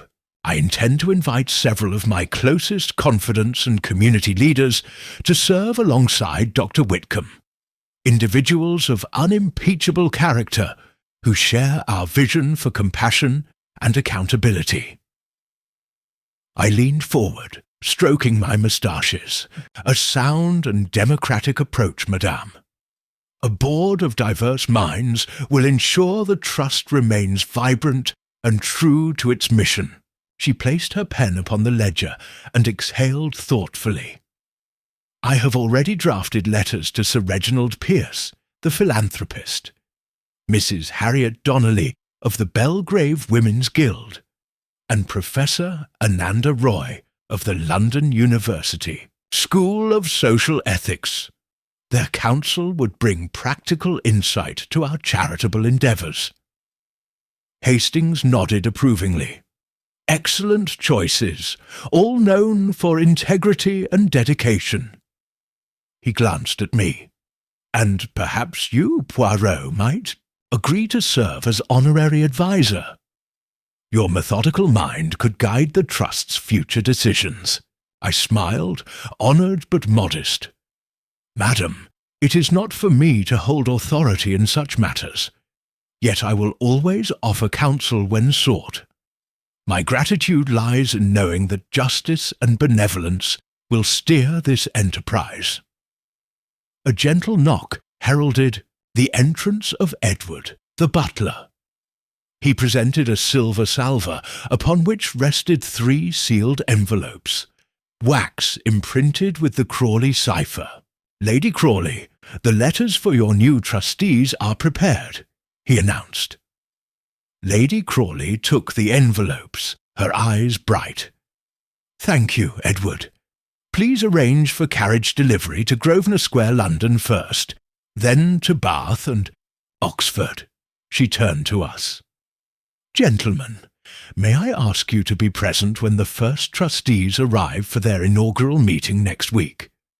Your presence would lend both solemnity and reassurance." "Madame, it would be our privilege," Hastings said at once. "And mine as well," I added. As the day gave way to afternoon light, we moved to the sunroom overlooking the terrace. Lady Crawley poured lemonade infused with fresh mint, passing glasses to Hastings and me. We sat in comfortable silence for a moment, each reflecting on the journey from that damp autumn evening when a missing menu unveiled a tangle of ambition, to this clear spring day when the trust stood ready to serve. I raised my glass. To Lady Crawley's wisdom, to Dr. Whitcomb's steadfast guardianship, and to the new Board of Trustees, may their deliberations always honour both the letter and the spirit of Lord Crawley's benevolence. Hastings and Lady Crawley echoed the toast, the glasses chiming with bright clarity. Outside, a blackbird let forth a jubilant song, as though heralding the new chapter in Greystone's legacy. Later, as I walked through the walled garden with Hastings, we paused beneath the ancient oak where our friend had once carved his initials. Beneath the tender green shoots, the initials still bore faint witness to enduring love and loyalty. Another case for the books, Hastings, I mused, and a testament to human decency. He clapped me on the shoulder. Well said, Poirot, and I suspect this is one case whose effects will long echo through generations. I gazed at the vibrant blooms, their colours unfurling like hope incarnate. Yes, Hastings, in solving puzzles of parchment and wax, we discovered that the true inheritance lies not in gold or land, but in the trust we place in one another, and the kindness we extend beyond ourselves. With that, we turn toward the manor, ready to witness the dawn of a future shaped by compassion, integrity, and the enduring art of detection. Chapter 16. The First Council Meeting. A week later, Greystone Manor's library was transformed into a chamber of purpose. The tall windows admitted a pale morning light that danced off the polished mahogany table at its centre, where Lady Crawley had arranged an array of leather-bound volumes, parchment documents, and inkwells for the inaugural meeting of the Crawley Trust Board. Inspector Hastings and I arrived shortly before 9 o'clock, greeted by the soft rustle of servants' preparations and the distant chime of the manor clock. Lady Crawley, radiant in a tailored gown of dove grey, received us with a calm smile. "Gentlemen, thank you for joining me at this most auspicious moment." She gestured toward 3 high-backed chairs, flanked by smaller seats. Her own, set between Dr. Edwin Whitcomb and Sir Reginald Pierce.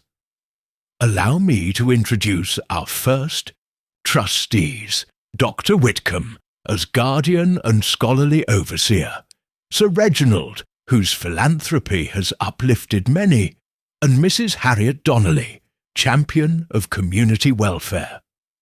The last was already entering, her warm presence filling the room as the door closed behind her. Hastings offered a polite bow. "Madame, your selections honour the Trust's aims." Mrs. Donnelly, a woman of gentle vigour, nodded in agreement. "I am honoured to serve." Sir Reginald, a tall man with silver hair and keen eyes, extended a hand to me. "Monsieur Poirot, I trust your insights will guide us as we define our first initiatives." I inclined my head. "I shall offer counsel when called upon, sir." Lady Crawley then rose to speak. "Before we proceed, let us recite our guiding mandate." She placed her gloved hand on the principal charter, displayed on a velvet cushion. "We pledge to assist displaced families, to honour Lord Crawley's charitable vision, and to steward these resources with justice and transparency." At her signal, each trustee echoed the commitment in turn. A servant brought ink and slips of parchment to the table. Lady Crawley signed first, her signature sure and graceful. Dr. Whitcomb affixed his seal next, followed by Sir Reginald's crest, then Mrs. Donnelly's elegant script. Lastly, Hastings witnessed and signed his name in charcoal ink, finalizing the foundation of the board. "Now," Lady Crawley announced, "we must decide upon our initial project." She opened her portfolio to a list of local needs. A shelter for families displaced by industrial fires, an educational fund for orphans, and seed grants for widows striving to rebuild their livelihoods. She turned to Dr. Whitcomb. "Your thoughts, dear friend?" He consulted his notes. "Each cause is worthy. Yet I propose we prioritize the shelter. Families without homes face immediate perils, hunger, exposure, and social destitution." His tone was calm but urgent. A secure haven would provide stability, enabling beneficiaries to pursue education or employment thereafter. Sir Reginald brushed a stray lock of hair back from his brow. I concur. Moreover, our funds may underwrite skilled trades training within the shelter, tailoring, carpentry, weaving, to equip families for self-sufficiency. He tapped his pen on the table, eyes bright with enthusiasm. Mrs. Donnelly leaned forward. And we must ensure the programme embraces women and children equally. The Women's Guild can provide volunteers for childcare and basic literacy classes. She smiled at Lady Crawley. With your leadership, Madame, we can integrate community networks effectively. Lady Crawley regarded each in turn, absorbing their counsel. Then it is decided. The first undertaking of the Crawley Trust shall be the establishment of Crawley Haven, a home for up to 20 families, integrating vocational training and educational support. She looked to me. Monsieur Poirot, would you advise on site selection and operational oversight? I bowed my head modestly. I shall assemble intelligence on suitable properties near Belgrave Square and coordinate discreet surveys with Inspector Hastings. Hastings offered a thumbs up. I'll dispatch constabulary assistants to gather local reports. Lady Crawley closed the portfolio and exhaled, satisfaction mingling with resolve. Let us allocate an initial endowment of £5,000 to lease and equip the premises, with provisions for staffing and supplies for the first year. She tapped the charter again. Are we agreed? A chorus of affirmations rose around the table. The charter was updated with the new clause, and signatures were applied in tandem. At that moment, the first rays of sunlight pierced through the tall windows, illuminating the parchment and the faces gathered around it. A fitting spectacle for a new venture born of compassion. After the formalities, Lady Crawley invited us to the adjacent morning room for light refreshments. Over delicate sandwiches and mint-infused tea, we discussed timelines, staffing, and partnerships. Mrs. Donnelly outlined volunteer recruitment strategies. Sir Reginald proposed fundraising, events. Dr. Whitcomb spoke of educational curricula. Hastings mentioned regulatory concerns, and I offered procedural frameworks drawn from my detective methods. Meticulous record-keeping, transparent communications, and regular reviews. As the meeting drew to a close, Lady Crawley rose again. Gentlemen, today we have forged a future where care, integrity, and community intersect. I thank you from the depths of my heart. She paused, her gaze steady. May our endeavours honour both my husband's vision and the trust you have placed in us all. We responded with warm applause, the sound echoing off the oak panelling like a herald of hope. Chapter 17. Decisions and Deliberations. Lady Crawley's gloved hand rested lightly on the charter's embossed cover as she addressed the assembled trustees. We pledge, she announced, to uphold the principles of compassion, transparency, and accountability in all our endeavours. Her gaze swept the room. Dr. Whitcomb nodded gravely. Sir Reginald Pierce inclined his head in assent, and Mrs. Donnelly pressed her lips into a determined line. Behind them, Hastings and I observed from our places at the side table, ready to lend whatever counsel might be requested. Sir Reginald was the first to speak. Madam, if I may, I propose that our inaugural project focus on relief for families displaced by recent factory closures in Manchester. The need is acute, and early action will both relieve suffering and establish the Trust's commitment to practical aid. He turned to the others. I have arranged preliminary contacts with relief organisations there, should you wish to review their proposals. Dr. Whitcomb consulted a notebook. An admirable plan, Sir Reginald. Yet I would counsel that we also consider educational uplift, scholarships or apprenticeships for the displaced youth. Without equipping them for future trades, we may alleviate immediate hardship but leave them vulnerable in the long term. He tapped his pen. Perhaps a combination of emergency grants and vocational support. Mrs. Donnelly's warm voice chimed in. I agree with both of you, but I must stress local leadership. In my work with the Belgrave Women's Guild, I have learned that communities thrive when they participate in decision-making. We might establish liaison committees composed of displaced families themselves to guide how funds are allocated. She smiled at Lady Crawley. Empowerment, not mere charity. Hastings leaned forward, whispering to me, a wise suggestion. It avoids the paternalism that can so easily accompany benevolence. I nodded subtly, then caught Lady Crawley's eye, signalling her to invite Mrs. Donnelly to elaborate. Lady Crawley's voice rang clear. Mrs. Donnelly's point is well taken. The Trust must listen as much as it grants. Let us, then, appoint local committees in each region we serve to inform our initiatives. She raised her pen. All in favour? 3 hands rose. The charter lay open before her, and she signed the first resolution with a flourish. Resolved. Establish local advisory committees to guide allocation of emergency and long-term support. A ripple of approval followed. Dr. Whitcomb cleared his throat.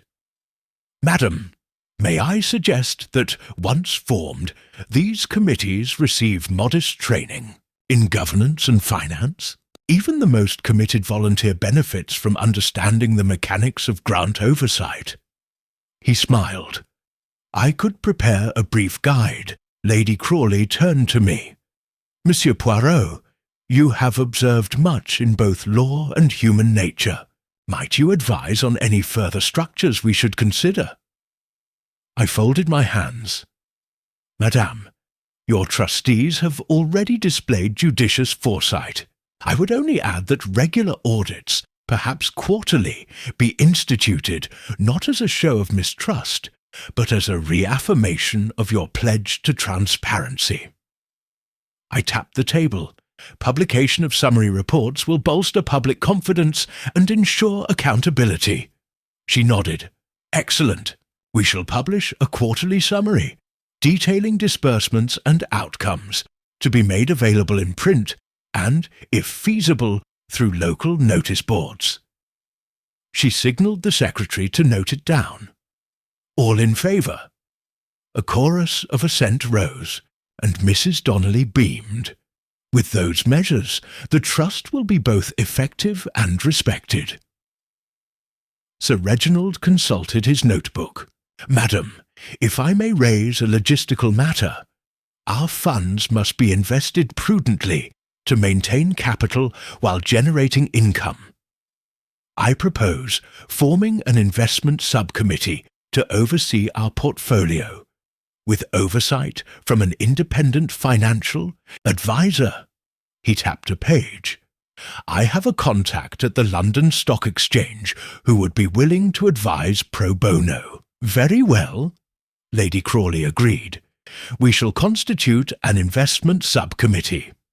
Dr. Whitcomb, would you chair, given your disciplined approach to scholarship? The doctor inclined his head. I will, madam. Sir Reginald grinned.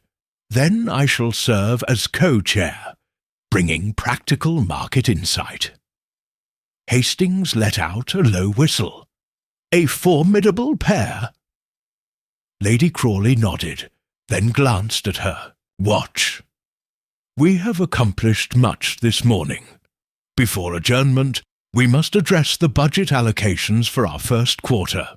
She passed out sheets to each trustee, listing projected income from the estate and recommended distributions: 30% for immediate relief grants, 20% for vocational training, 15% for committee development and public engagement, 10% for administrative costs, and the remainder to be reinvested. Silence fell as each member reviewed the figures. Mrs. Donnelly leaned back. "Madame, these allocations are fair and balanced. They reflect a blend of urgent need and sustainable growth." She folded her hands. "I move to approve the budget as presented." Dr. Whitcomb seconded the motion, and Sir Reginald added his support. With a final signature from Lady Crawley, the budget was ratified.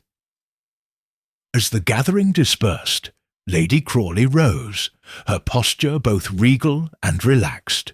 "Thank you, esteemed trustees. Today we have laid the foundation not only for this trust's operations, but for its character. May we continue to serve with the same spirit." She smiled warmly at each of us. "I look forward to our next meeting." Hastings and I remained long after the others departed, exchanging quiet reflections. "Their energy is remarkable," Hastings said, glancing at the now empty table. "This trust will do great good." I rose and approached the window, looking out at the budding ivies on the manor walls. "Yes, Hastings, today we witnessed not merely decisions on paper, but the forging of a future sustained by trust, an inheritance more precious than any fortune." And with that, Chapter 17 drew to its close, the promise of spring mirrored in the first true council of the Crawley Trust, where conviction and collaboration would carry Lady Crawley's vision forward into a new era of benevolence. Chapter 18, Legacy of the Little Grey Cells. The sun slanted low across Greystone Manor's lawns, casting long shadows through the budding trees, as Lady Crawley and her trustees gathered one final time beneath the arch of the rose-covered pergola. The air carried the mingled scents of new growth and warmed earth, a fitting emblem of renewal and hope. Inspector Hastings stood at Lady Crawley's right eye at her left as she addressed the assembled circle. Dr. Whitcomb, Sir Reginald Pierce, and Mrs. Donnelly, each of whom bore in their eyes both pride and purpose. "Friends," Lady Crawley began, her voice clear and resonant, "when I embarked upon this journey, I could scarce have imagined how profound its course would be. From the stolen menu to the buried codicil, from the secret memorandum to the board we now lead, every step has taught me the weight of responsibility, the power of compassion, and the necessity of trust." She paused, gathering the threads of memory into a single strand. "Today marks both an end and a beginning, the conclusion of my husband's legacy and the inauguration of our living testament to his and our shared ideals." Dr. Whitcomb stepped forward, his scholarly countenance softened by emotion. "Madam, your steadfast leadership has transformed these ideals into concrete action. The Trust has already dispatched emergency aid to Manchester's displaced families, initiated apprenticeships in Coventry, and empowered local committees from York to Bath. In every endeavour, your vision guides us." He turned to the others. "And as guardian, I am honoured to continue safeguarding both the letter and the spirit of your late husband's wishes." Sir Reginald laid a hand upon the wrought iron railing. "I echo Dr. Whitcomb's sentiments. The investment subcommittee's prudent stewardship has yielded dividends that sustain our grants. But more than returns on paper, we have witnessed the returns of human dignity. A mother feeding her children after her husband's mill closed. A youth learning skilled carpentry where once lay idle hands. That is our true prophet. He raised his gaze to Lady Crawley, and it stands as testament to your courage in facing adversity. Mrs. Donnelly, her soft cloak brushing the gravel, spoke next. Mesdames, our liaison committees, composed of those we serve, have matured into voices of authority. They advise on everything from modest grants for garden produce to larger sums for village schoolhouses. In doing so, they reclaim agency in their own lives. You have given them more than charity. You have given them partnership. Lady Crawley's eyes glistened in the dawn light. None of this would have been possible without the guiding hand of two steadfast companions, she said, turning to Hastings and me. Inspector Hastings, your devotion to duty and your unfailing support steadied me when doubts assailed my heart. And Monsieur Poirot, your little grey cells illuminated every twist of intrigue, ensuring that truth prevailed. Hastings doffed his hat with a flourish. Madame, it was our honour to stand by your side. In every perplexity you remained resolute. Proof that leadership springs as much from character as from circumstance. I inclined my head, feeling the weight and warmth of the moment. Madame, my role was but to unravel mysteries. The true art lies in your unyielding compassion and wisdom. You have transformed obstacles into opportunities, secrets into service, and inheritance into inspiration. A gentle breeze stirred the rose petals overhead, sending a soft rain of pink upon us. Lady Crawley smiled and extended her hand to each, trustee in turn. Let this garden bear witness, she intoned, to the flourishing of our shared endeavour. May every blossom remind us of lives uplifted, and every vine that grows be a symbol of hope entwined with action. As the trustees joined hands, Hastings and I stepped back, allowing them to form a circle of solidarity beneath the flowering arch. I reflected on the journey from that rainy autumn evening, when a simple, undelivered menu set in motion a web of ambition, secrecy, and ultimately redemption. In solving puzzles of parchment and wax, we had uncovered not just fraud, but the deepest capacities of the human heart, to err, to atone, and to embrace the better angels of our nature. The final glow of sunset gilded the manor's turrets, and the first stars began to appear in the eastern sky. Above the rose arch, a blackbird sang its evening hymn, a reminder that even the smallest note can enrich a grand symphony. Turning to Hastings, I whispered, Mon ami, our work here is done. The trust stands firm, and Lady Crawley's legacy is secured in both law and in life. Hastings nodded, a contented smile upon his face. Another case closed, Poirot, but one of the most rewarding I have known. I gathered my gloves and cane, pausing to gaze upon the united circle of friends and trustees. Indeed, Hastings, in London's maze of fog and intrigue, the greatest mysteries are often those of the human spirit. And today we have witnessed the most beautiful resolution of all.